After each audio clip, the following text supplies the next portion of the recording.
Okay, today we're going to look at the two witnesses being Adam. So we just come up here and we're going to see God tells the end from the beginning. And in the beginning, he promises the firstborn, Adam, and secondborn, Eve, dominion over the entire earth. In the end, God gives the firstborn and secondborn dominion over the earth using the kingship and the high priest offices, which are the only two dominions on earth during the millennium.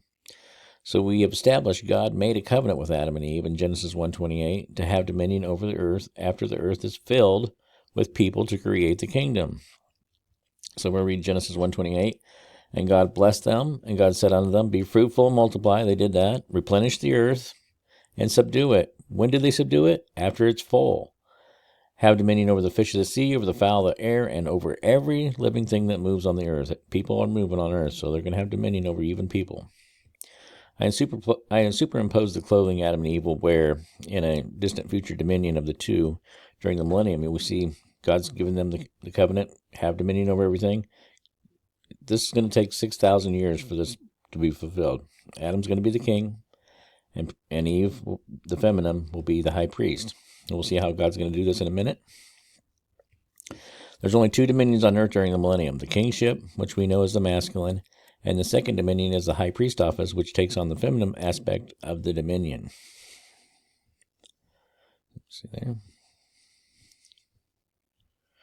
When the earth is filled, God will send Adam back to earth, but this time the two bodies will be the two men, Messiah ben David and Messiah ben Joseph, to fulfill the covenant of the kingship and the priesthood dominion, as there will be no need to reproduce, but only to have dominion over the earth for the duration of the millennium, because they already populated the earth. So this is going to be Adam, this is going to be Eve, the masculine, but this time it's spiritual, spiritual kingship, spiritual priesthood.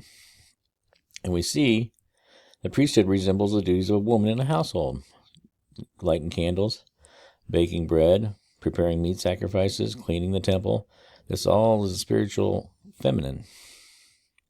The kingship is definitely after the order of the masculine, making the law, enforcing it. So that's Adam, the masculine. So that's how we see that Adam could come back as the two anointed. So if we look over here in 1 Chronicles 5:2, we see how David will be the king, but how Joseph, having the birthright, makes him a firstborn, which would allow him to take the priesthood, the high priest office. It says, 1 Chronicles 5:2, for Judah prevailed above his brethren, and of him came the chief ruler, the king, but the birthright was Joseph's, and the birthright is what qualifies Joseph to be the high priest.